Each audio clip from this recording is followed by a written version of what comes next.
പിതാവിൻ്റെയും പുത്രൻ്റെയും പരിശുദ്ധാത്മാവിൻ്റെയും നാമത്തിൽ ആമേൻ. എൻ്റെ പ്രിയപ്പെട്ടവരെ, ഇന്ന് നവംബർ 20 വ്യാഴാഴ്ച.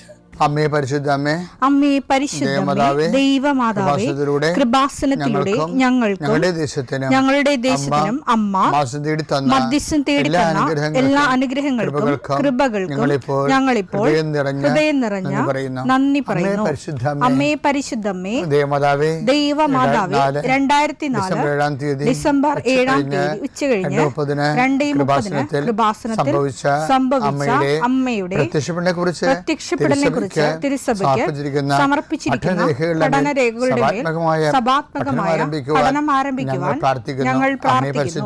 അമ്മേ പരിശുദ്ധമേ, ഭൂസ്വർലോകങ്ങളുടെ രാജ്ഞിയായ അങ്ങേയ്ക്ക് ഭൗമസംരക്ഷണത്തിനായി പ്രപഞ്ചപ്രകൃതിയെ തന്നെ തിരുസഭ പ്രതിഷ്ഠിക്കുവാൻ ഈ പ്രത്യക്ഷീകരണം വഴി ഇടയാക്കണമേ. പരിശുദ്ധമേ, ജപമാല മാതാവേ, സകല കൃപാസനം പ്രാർത്ഥനയോടും ചേർത്ത് ഞങ്ങളിപ്പോൾ പ്രാർത്ഥിക്കുന്ന ഈ കുടുംബത്തിന്റെ പ്രത്യേക നിയോഗം പറ മക്കളെ.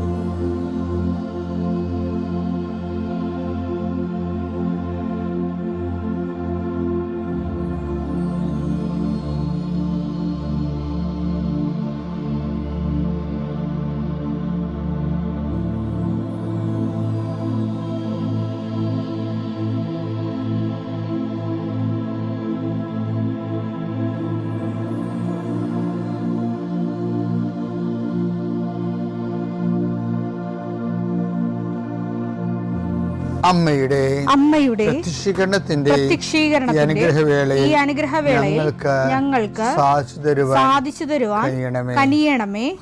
ആമേൻ. വിശ്വാസ പ്രമാണം. സർവശക്തനായ പിതാവും ആകാശത്തിന്റെയും ഭൂമിയുടെയും സൃഷ്ടാവുമായ ദൈവത്തിൽ ഞാൻ വിശ്വസിക്കുന്നു. അവിടുത്തെ ഏകപുത്രനും ഞങ്ങളുടെ കർത്താവുമായ ഈശോമിശിഹായിലും ഞാൻ വിശ്വസിക്കുന്നു. ഈ പുത്രൻ പരിശുദ്ധാത്മാവിനാൽ ഗർഭസ്ഥനായി കന്യകാമറിയത്തിൽ നിന്ന് പിറന്ന് പൊന്തിയോസ് പീലാത്തോസിന്റെ കാലത്ത് പീഡകൾ സഹിച്ച് കുരിശിൽ തറയ്ക്കപ്പെട്ട് മരിച്ച് അടക്കപ്പെട്ട് പാതാളങ്ങളിൽ ഇറങ്ങി മരിച്ചവരുടെ ഇടയിൽ നിന്ന് 3-ാം നാൾ ഉയർത്ത് സ്വർഗത്തിലേക്ക് എഴുന്നള്ളി സർവശക്തിയുള്ള പിതാവായ ദൈവത്തിന്റെ വലതുഭാഗത്തിരിക്കുന്നു. അവിടെ നിന്ന് ജീവിക്കുന്നവരെയും മരിച്ചവരെയും വിധിക്കുവാൻ വരുമെന്നും ഞാൻ വിശ്വസിക്കുന്നു. പരിശുദ്ധാത്മാവിലും ഞാൻ വിശ്വസിക്കുന്നു.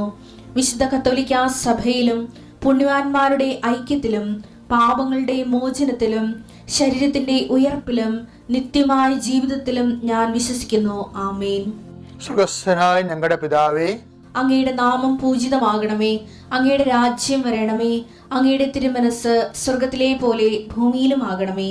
അന്നു വേണ്ടുന്ന ആഹാരം ഇന്ന് ഞങ്ങൾക്ക് തരണമേ. ഞങ്ങളോട് തെറ്റ് ചെയ്യുന്നവരോട് ഞങ്ങൾ ക്ഷമിക്കുന്നത് പോലെ ഞങ്ങളുടെ തെറ്റുകൾ ഞങ്ങളോടും ക്ഷമിക്കണമേ. ഞങ്ങളെ പ്രലോഭനത്തിൽ ഉൾപ്പെടുത്തരുതേ, തിന്മയിൽ ഞങ്ങൾ രക്ഷിക്കണമേ. ആമേൻ. നന്മ നിറഞ്ഞ മറിയമേ, സ്വസ്തി. കർത്താവ് അങ്ങയുടെ കൂടെ സ്ത്രീകളിൽ അങ്ങ് അനുഗ്രഹിക്കപ്പെട്ടവളാകുന്നു. അങ്ങയുടെ ഉദരത്തിൻ ഫലമായി ഈശോ അനുഗ്രഹിക്കപ്പെട്ടവനാകുന്നു. പരിശുദ്ധ മറിയമേ, തമ്പുരാന്റെ അമ്മേ, പാപികളായ ഞങ്ങൾക്ക് വേണ്ടി ഇപ്പോഴും ഞങ്ങളുടെ മരണസമയത്തും തമ്പുരാനോട് അപേക്ഷിക്കണമേ. ആമേൻ. കർത്താവേ, നിന്റെ ഉന്നതമായ നാമത്തിന് സ്വസ്ഥം ചെയ്യുന്നു. കർത്താവേ, നിന്റെ വിശുദ്ധ പൗരോഹിത്യത്തെ മഹത്വപ്പെടുത്തണമേ. കർത്താവേ, സഭയിലുള്ള സാന്നിധ്യം ദൃഢമാക്കണമേ. 39 വർഷം ഞാൻ അർപ്പിച്ച കൃപാന്റെ യുഗതിയായി കൃപാസ്ഥാന ജീവനോടെ പ്രത്യക്ഷപ്പെട്ട മാതാവിൻ്റെ മാധ്യസ്ഥയിൽ അത്താറയിൽ നടന്ന 10,000-കണക്കിന് ആരാധന ശക്തിയാൽ അങ്ങയുടെ മക്കൾക്ക് വേണ്ടി പ്രാർത്ഥിക്കുന്നു. കർത്താവ്, ഞങ്ങൾ ഇന്ന് സംസാരിക്കുന്ന വ്യക്തികൾ ഞങ്ങൾ ചില പ്രോജക്റ്റുകൾക്ക് വേണ്ടിയും ചില പോംവഴികൾക്ക് വേണ്ടിയും ജീവിതത്തിലെ ചില പ്രയാസങ്ങൾ, സാമ്പത്തിക വിഷയങ്ങളായാലും മറ്റു വിഷയങ്ങളായാലും മാറുന്നതിന് വേണ്ടി സംസാരിക്കാൻ പോകുന്ന വ്യക്തികളിൽ, നിങ്ങൾ സംസാരിക്കാൻ പോകുന്ന വ്യക്തികളിൽ ഇന്ന് പരിശുദ്ധാത്മ നിറയട്ടെ. സുന്ദരി മാതാവ് സമയത്തിനധികമായ പരിശുദ്ധ അമ്മ കൃപാസന മാതാവ് ഇന്ന് നിങ്ങളുടെ കൂടെ യാത്രയാവുകയും നിങ്ങളുടെ കൂടെ വരികയും ചെയ്യട്ടെ. നിങ്ങൾക്ക് സംസാരിച്ച് ഒതുക്കാൻ പറ്റാത്ത വിഷയങ്ങൾ, നിങ്ങൾ സംസാരിച്ചാൽ ശരിയാകത്തില്ലെന്ന് തോന്നുന്ന സ്ഥലങ്ങളിൽ കർത്താവ് തന്നെ മറുപക്ഷത്ത് നിന്നുകൊണ്ട് നിങ്ങൾക്ക് അനുകൂലമായ ഒരു സാഹചര്യം ഉണ്ടാക്കിത്തരാൻ കർത്താവിൻ്റെ നാമത്തിൽ ഞാൻ നിങ്ങളെ ആശീർവദിക്കുന്നു. എൻ്റെ കർത്താവിൻ്റെ ഉന്നതമായ നാമത്തിൽ സഭയുടെ അധികാരത്തിൽ കുരിശടയാളത്തിൽ കൃപാസനത്താറെ ജീവനോടെ പ്രത്യക്ഷപ്പെട്ട മാതാവിൻ്റെ മധ്യസ്ഥത്തിന് രോഗപീഠകളെ ഈശ്വരനാമത്തിൽ സൗഖ്യം പ്രാപിക്കട്ടെ. എൻ്റെ പ്രിയപ്പെട്ടവരെ, പിന്നെ നമ്മൾ ഈ ദിവസങ്ങളൊക്കെ ഒരേ സബ്ജക്റ്റ് തന്നെ ഡീൽ ചെയ്യണം അല്ലേ? ഒരേ വിഷയത്തിൻ്റെ വിവിധ വശങ്ങളാണ് നമ്മൾ പറയുന്നത്. ഇപ്പം എൻ്റെ വരുന്നത് ഞാൻ ഇന്നലെ പറഞ്ഞതല്ലേ, ഈ സ്വയം പ്രേരിത പ്രാർത്ഥന എന്ന് പറഞ്ഞ പോലെ സ്വയം പ്രേരിതമായിട്ടുള്ള കളകളെ കുറിച്ച് ഇന്നലെ പറഞ്ഞായിരുന്നു.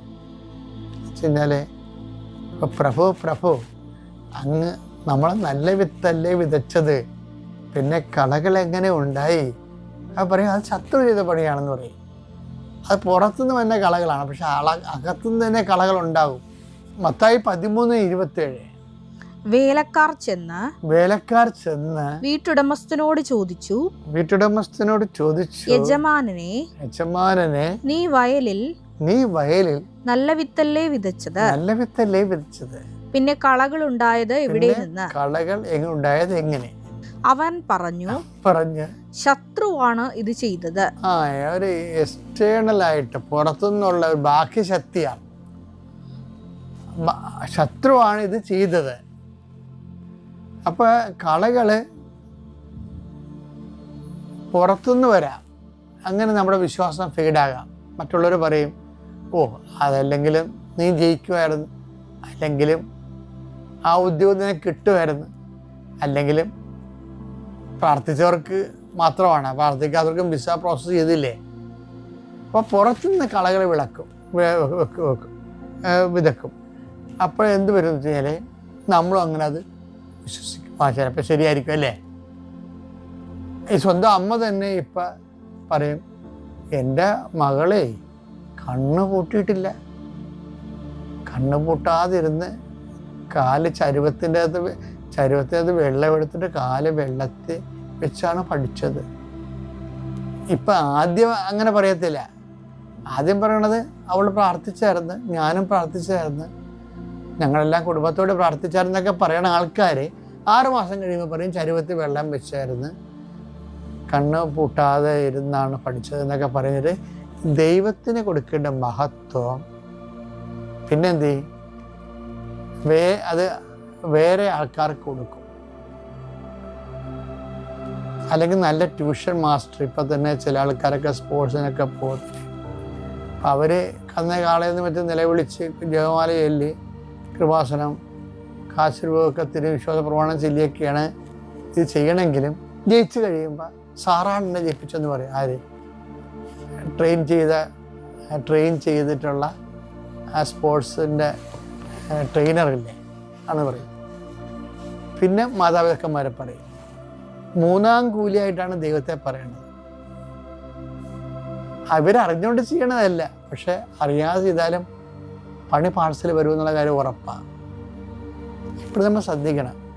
അവിടെയാണ് ഈ ജമീമയൊക്കെ ഭയങ്കരമായ രീതിയിൽ ഹൈലൈറ്റ് ആകണം. കാരണം ഈശോയാണ് എന്നെ ജയിപ്പിച്ചതെന്ന് കോടികളോട് പറയും. First reference ജീസസിനാണ്.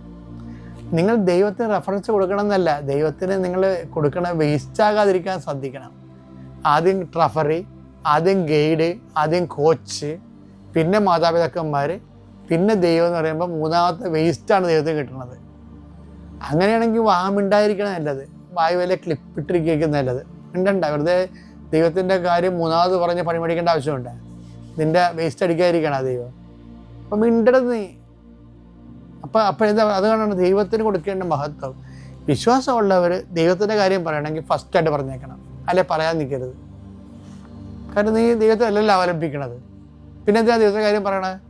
റോമ 1:23 അവർ അനശ്വരനായ ദൈവത്തിന്റെ മഹത്വം നശ്വരനായ മനുഷ്യന്റെയോ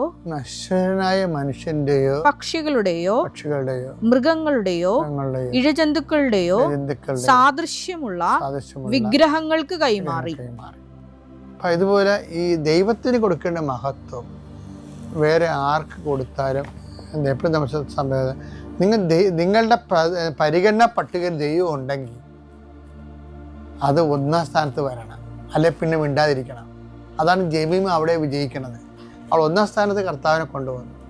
പിന്നെയാണ് കോച്ചും പിന്നെയാണ് വീട്ടുകാരൊക്കെ വരുന്നത്. ഇവർ തെറ്റാണെന്നല്ല പറഞ്ഞത്, റെഫറൻസ് നിൻ്റെതാണ്. അപ്പം നീ അത് സൂക്ഷിച്ച് കൈകാര്യം ചെയ്യേണ്ടത്. എന്ത് നന്ദി പറഞ്ഞാൽ ദൈവത്തിന് പറഞ്ഞില്ലേ കുഴപ്പമൊന്നുമില്ല. പറയണമെങ്കിൽ 2-ാം സ്ഥാനത്തോ 3-ാം സ്ഥാനത്തോ ഒരിക്കലും പറയരുത്. അത് പറഞ്ഞ് പണിമെടുക്കാൻ തുല്യമായിരിക്കും. അത് റോമ 1:23 അനുസരിച്ചുകൊണ്ട് ദൈവത്തിന് കൊടുക്കേണ്ട മഹത്വം വേറെ ആൾക്കാർക്ക് കൊടുത്തവരെ ഇരിക്കും. കോച്ചിനും മാതാപിതാക്കന്മാരും കൊടുത്തവരെ ഇരിക്കും, അല്ലെങ്കിൽ അധ്യാപകർക്ക് കൊടുത്തവരെ ഇരിക്കും. അല്ലെങ്കിൽ അതങ്ങനെ ഒരിക്കലും ചെയ്യരുത്. ഇത് ദൈവവിശ്വാസ ജീവിതം എന്ന് പറയുന്നത് നിസ്സാരമല്ല. വിശ്വാസ ജീവിതത്തിൽ സൂക്ഷ്മത കുറയണത് എപ്പോഴും കത്തോലിക്കർക്കായിരിക്കും.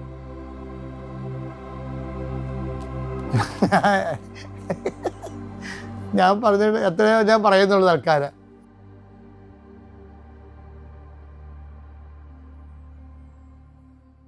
അത്യപൂർവ ദൈവാനുഭവങ്ങൾ ഇനി നിങ്ങൾക്കും സ്വന്തം.